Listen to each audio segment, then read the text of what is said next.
देखिए दोस्तों, आज हमने फिर से एसएससी एग्ज़ाम रिलेटेड क्वेश्चंस आपके लिए लाया हूं। तो ये पार्ट 21 है। इससे पहले 20 वीडियो आ चुका है, तो आप लोग ज़रूर वीडियोज को देखें और इसको भी लास्ट तक देखें। तो चलिए दोस्तों, अगला प्रश्न की ओर चलते हैं। पहला प्रश्न हमारे सामने ये रहा है। इसमें बोल रहा है यात्रा के रूप में जो है दोस्तों 80 किलोमीटर प्रति घंटा की चाल से जो है 120 किलोमीटर चलता है, और 100 किलोमीटर प्रति घंटा की चाल 100 किलोमीटर की दूरी जो है 40 किलोमीटर प्रति घंटा की चाल से चलता है, और 75 किलोमीटर प्रति घंटा की चाल से प्रारंभिक बिंदु पर वापस आता है। ठीक है, तो इसका जो है औसत चाल माने एवरेज चाल पूछ रहा है। ठीक है, एवरेज स्पीड। तो सबसे पहले दोस्तों हमको देखिए, चाल बराबर क्या होता है? चाल बराबर दूरी बटे समय। तो यही हमको चाल फिर से निकालना है, एवरेज चाल। यानी यहाँ चाल अलग है और यहाँ पर चाल अलग है और यहाँ पर चाल अलग है, यानी 3 चाल हमारे पास है, तीनों अलग अलग है। ये सब का समय फिर से निकालना पड़ेगा और समय को फिर से भाग दे करके एक ही चाल निकालना है, यानी एवरेज करना होगा। और क्या, तो समझिए कि ये 80 किलोमीटर प्रति घंटा है और ये 120 किलोमीटर प्रति घंटा 120 किलोमीटर की दूरी चलता है। 80 किलोमीटर से केवल 120 चलता है और 40 किलोमीटर प्रति घंटा की चाल से केवल 100 किलोमीटर चलता है। बाकी 75 किलोमीटर प्रति घंटा से ये वापस आ जाता है, यानी कि ये 120 और ये 100, यानी 220 किलोमीटर जो है 75 किलोमीटर प्रति घंटा से चलता है। ठीक है, तो ध्यान देने वाली बात यहाँ ये है कि इसको एवरेज करना है। एवरेज करने के लिए तो हमको टोटल मतलब इधर देखिए, ये 120 किलोमीटर है। ठीक है, 120 किलोमीटर में प्लस कीजिए कितना, 100 किलोमीटर। ये टोटल जाने में समय लगा, उसके बाद वापस 75 किलोमीटर प्रति घंटा की चाल से प्रारंभिक बिंदु पर आता है, यानी 120 और 100 कितना हो जाता है, 220। और फिर से प्रारंभिक बिंदु पर आएगा तो इसमें 2 गुना कीजिए, यानी 420 टोटल दूरी है। 440 होगा, 440 टोटल दूरी होगा। ठीक है, टोटल दूरी 440 में हमको भाग कितना से देना है, समय से। और समय हमको सबके फिर से ज्ञात करना है, यानी कि देखिए समय बराबर क्या हो जाएगा, समय बराबर दूरी। देखिए समय इधर आया तो ये चाल इधर आ जाएगा, यानी समय बराबर क्या हो जाएगा, दूरी बटे चाल। सिंपल। ये जो है ये सूत्र का उपयोग करके हम यहाँ हर जगह क्या लिख सकते हैं, समय बराबर दूरी बटे चाल। तो सबसे पहले ध्यान दीजिए, यहाँ पर दूरी कितना है, 120 किलोमीटर। यानी किलोमीटर हम नहीं लिखते हैं क्योंकि कट ही जाएगा बाद में, तो कोई टेंशन नहीं है। तो यानी हम क्या लिख सकते हैं, 120 बटे क्या लिखेंगे, 80।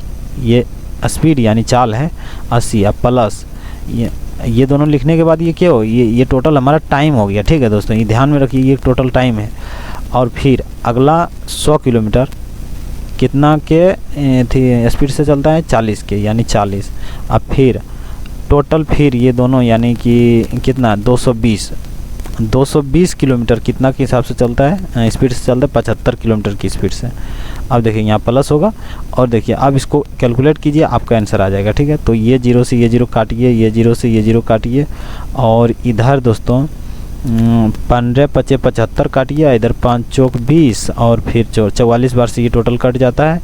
इधर इसका इधर 2 लिखिए, इधर 5 लिखिए, इधर यहाँ पर इसका लिख दीजिए 3 चौक 12 और 2 चौक 8। ठीक है, 3/2 प्लस 5/2 प्लस 44/15। ये ऊपर में अभी भी 440 है, तो इसको नहीं भी लिखेंगे तो पहले हम इसको सरल कर लेते हैं। ठीक है दोस्तों, उसके बाद हम लिखेंगे एक ही बार इधर। तो सबसे पहले देखिए लघुत्तम इसका क्या हो जाएगा, 30 लघुत्तम हो गया, तो इधर क्या हो जाएगा, इधर हो जाएगा 45। ठीक है, इधर हो जाएगा 75। ठीक है, इधर क्या हो जाएगा 88। सिंपल। अब देखिए दोस्तों, अब हम इधर लिखते हैं, मतलब ऊपर में अभी भी कितना है, 440। ठीक है, तो ध्यान दीजिए ये 440 गुना 30 हो जाएगा, क्योंकि ये 30 जो है ना ऊपर ही जाएगा, बराबर इस जगह पर है, इसको काटिए। तो ये 440 गुना क्या हो जाएगा, ये 30, क्योंकि ये ऊपर ही जाएगा, ये बटे में है तो ऊपर ही जाएगा। अब बटे में नीचे क्या हो जाएगा, ये तीनों जोड़ करके, यानी देखिए कितना हो जाता है, 8 × 5 = 13, 5 × 8 = 8, बाकी 1 1 8 9 9 9 7 16 16 4 20, यानी 208 हो रहा है हमारा। ठीक है, अब इसको काटिए, 104 आधा लिखिए, इसका 15 लिखिए। ठीक है, अब कितना हो रहा है, 13 13 से 91, 13 8 चलो तल से, 13 8 चलो तल से 8 बार में कट रहा है, इधर 8 से काटिए, 8 एकम 8 पंचे 40, फिर 8 पंचे 40, ये भी कट जा रहा है। कितना हो जा रहा है टोटल?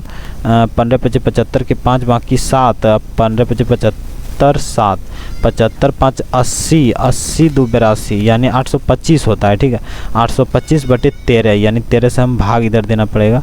कितना हो जा रहा है? 13 से भाग देने के बाद 13 पचे 65, 13 6 का 78, 13 6 का 78 हो रहा है, यानी 12 में से 8 गया तो इधर कितना बचा? 12 में से 8 गया तो इधर 4, इधर बचा है 7 7 कट गया, फिर 5 उतरा तो 13 13 तिया 39, 13 चौका 52, 13 तिया 39 ही लगेगा। 39 लगाने के बाद इधर 15 में से, ये इतना समझिए दोस्तों, इधर 63 आ चुका है ना। देखिए इसमें भी 63 नहीं है, इसमें भी नहीं, इसमें भी नहीं, यानी कि ऑप्शन नंबर ए ही होगा, क्योंकि इसमें 63.46 है। तो option number A is the right option. Next प्रश्न हमारे सामने ये रहा, इसमें बोल रहा है कि दोस्तों ये जो इतना है निम्न में से किससे विभाज्य है। तो दोस्तों इसको विभाज्यता के लिए मतलब इसको थोड़ा ऐसा करना पड़ता है। देखिए इसमें हम 6 पर पावर 25 है, इस 6 पर पावर 25 को हम कॉमन ले लेंगे। ठीक है, तो अंदर में क्या बचेगा? इसके जगह पर 1 बचेगा और इसके जगह पर क्या बचेगा? 6 पर पावर 1 बचेगा, क्योंकि 26 में से 25 को कॉमन लिए हैं तो बचेगा 1, यानी 6 पर पावर 1 बचा है और 6 पर पावर 1 का मान हमेशा 6 होगा, तो 6 होगा। और यहाँ पर फिर से देखिए दोस्तों, 6 पर पावर 27 में से 25 ले लिए तो 6 पर पावर 2 बचेगा, और 6 पर पावर 2 का मान हमेशा कितना होता है? 36, यानी हम इधर क्या लिख सकते हैं? प्लस 36। और यहाँ पर भी 28 में से 25 ले लेंगे तो बचेगा 6 पर पावर कितना? 6 पर पावर 3 बचेगा, तो 6 पर पावर 3 का मान क्या कितना होता है? 216। ठीक है, 216, 6 पर पावर 3 का मान 216।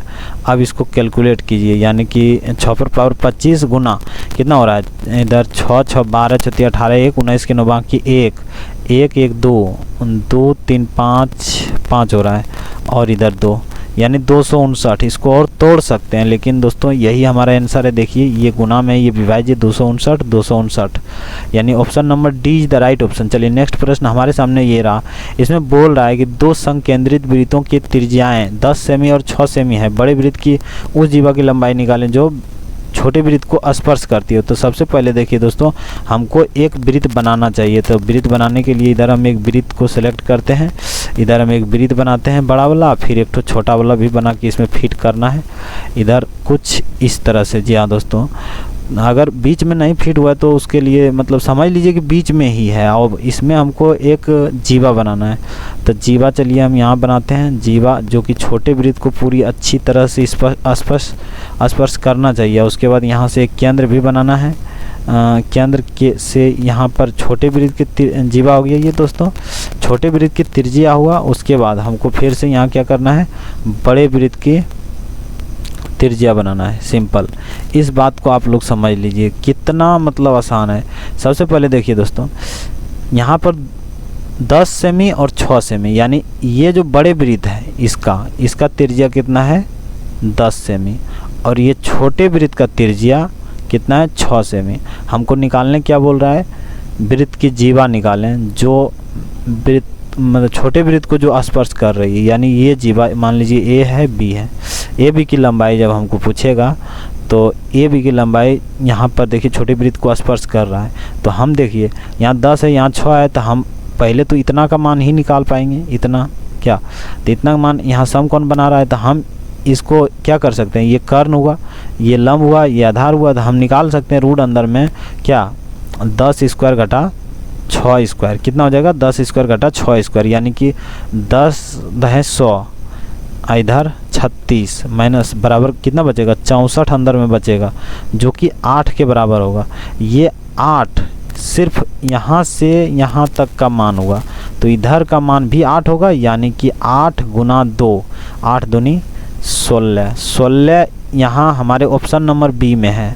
चलिए नेक्स्ट प्रश्न हमारे सामने ये रहा, इसमें बोल रहा है दोस्तों कि 900 मीटर लंबाई एक ट्रेन जो है 108 किलोमीटर प्रति घंटा की चाल से चल रही है। ठीक है, 900 मीटर लंबी प्लेटफॉर्म को पूरी तरह पार करने में कितना समय लगेगा? तो ध्यान दीजिए, इसमें दोस्तों समय निकालना होगा। क्या समय? यानी कि टाइम, TIME, टाइम हमको निकालना होगा। तो देखिए दोस्तों, सबसे पहले यहाँ ध्यान देने वाला बात यह है कि यहाँ ट्रेन की लंबाई भी 900 मीटर है, कितना 900, और प्लेटफॉर्म की लंबाई भी हमारे पास 900 मीटर है। और बोल रहा है यहाँ कम्प्लीटली क्रॉस करना चाहिए, यानी कि पूरी तरह से पार होना चाहिए, ठीक है।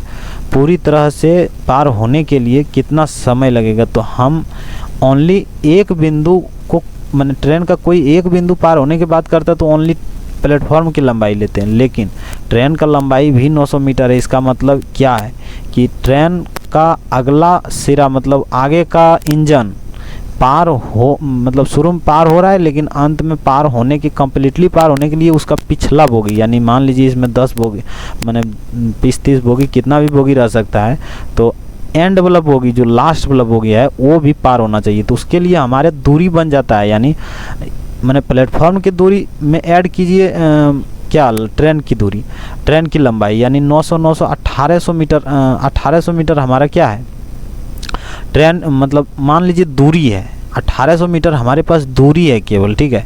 1800 मीटर दूरी है, और हमको क्या करना है इसमें, देखिए हमको समय बराबर क्या हो जाएगा, समय बराबर हमारे पास सूत्र होता है दूरी बटे चाल, ठीक है दोस्तों, दूरी बटे चाल। समय बराबर क्या होता है, दूरी बटे चाल। तो ध्यान दीजिए, हमको पहले ये जो 108 किलोमीटर प्रति घंटा है, इसको पहले हमको मीटर प्रति सेकंड में बदलना होगा, यानी कि 108 इधर लिखिए, 108 में गुना कर दीजिए 5/18 से, ठीक है। तो इसको ये मीटर प्रति सेकंड में आ जाएगा, तो कितना हो जाएगा 18 छोक 78 से, यानी 6×5 30 मीटर प्रति सेकंड हो जाता है।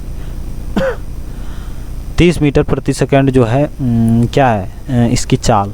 हमको दूरी तो यहाँ लिखा गया है, इसमें चाल से भाग देना है, यानी कि 30 से भाग देना है, यानी ये कट गया, ये कट गया, 6×18 पर 1 0, यानी कि 1 0, यानी 60 सेकंड में हमारा टोटल कम्प्लीटली क्रॉस्ड हो जाता है, ठीक है। यानी 60 सेकंड ऑप्शन नंबर ए में है, A is the right option. चलिए नेक्स्ट प्रश्न हमारे सामने ये रहा है, इसमें बोल रहा है दोस्तों कि 4% वार्षिक ब्याज की दर से, मतलब कितने समय इसमें पूछ रहा है, कितने समय में 4% वार्षिक ब्याज की दर से 10,000 रुपया पर उतना ही प्राप्त होगा जितना 5% वार्षिक साधारण ब्याज दर पर 4 वर्ष में 8,000 रुपया पर प्राप्त होता है। देखिए दोस्तों, ये बहुत आसान है, इसमें कुछ करने की, मतलब कुछ करने की ज़रूरत है नहीं। इसमें लिखिए, इसमें समय पूछ रहा है, ठीक है। इसका समय टी मानिए, यार नहीं माने लिख देना है टी। और यहाँ पर देखिए दोस्तों, जितना 5% यानी मूलधन हो जाएगा यहाँ 8,000, ठीक है।